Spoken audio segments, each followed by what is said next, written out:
Pernah kepikiran gak sih kenapa ya kita sering banget kayak salah langkah gitu pas ngadepin ancaman gede, misalnya pandemi atau perubahan iklim? Nah, hari ini kita bakal kupas tuntas panduan buat mengelola risiko-risiko modern yang super kompleks itu. Coba deh bayangin sejenak, kita lagi di zaman purba. Otak kita itu udah diprogram sama jawaban yang simple banget buat ancaman yang kelihatan langsung di depan mata. Pas lihat predator, insting kita cuma ngasih dua pilihan, lawan atau lari.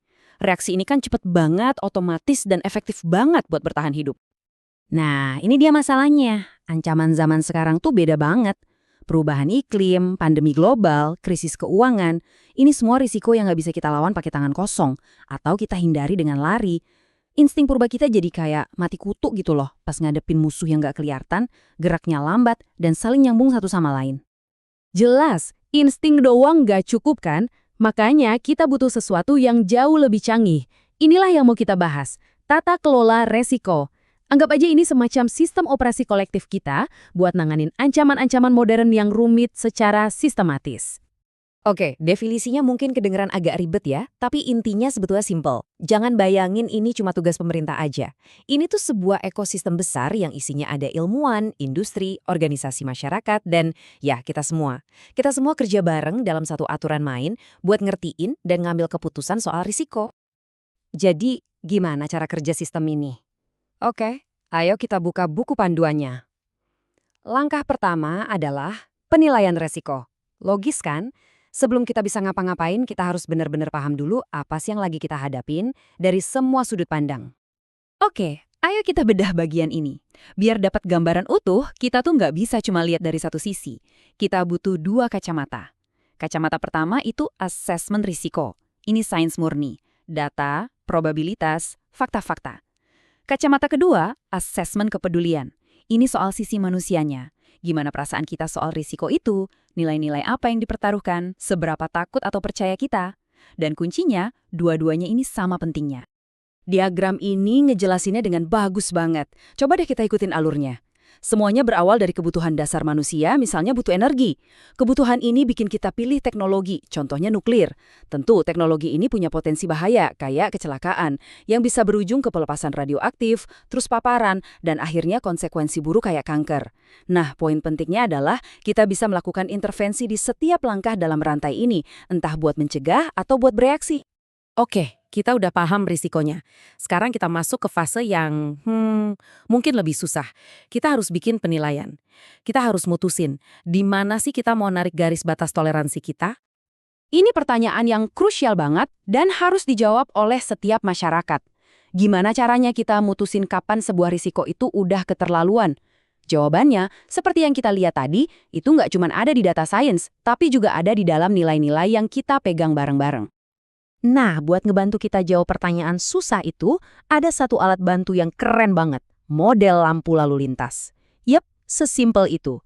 Model ini bantu kita buat ngelompokin resiko ke dalam 3 zona, persis kayak lampu lalu lintas di jalan raya.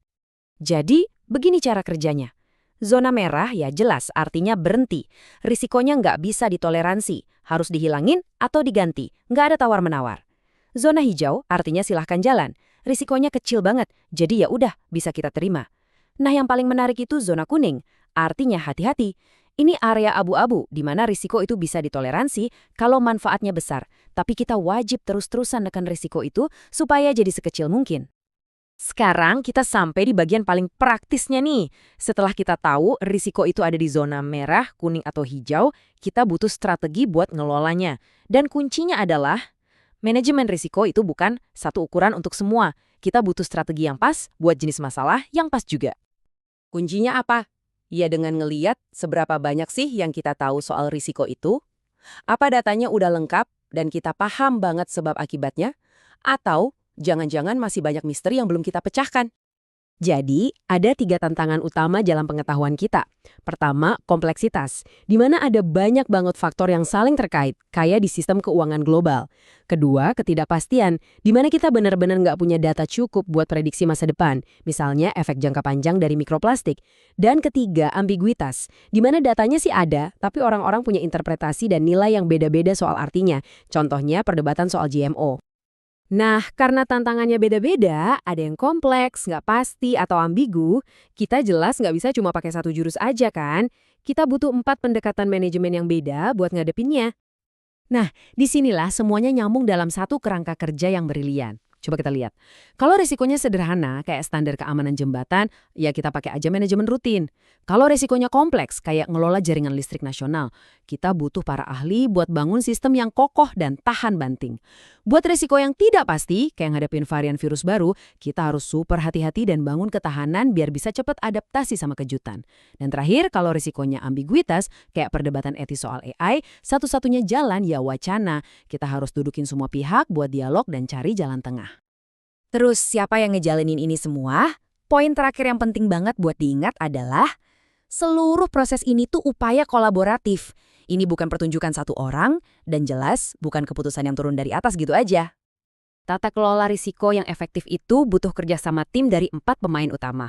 Pemerintah itu ibarat wasit yang bikin aturan.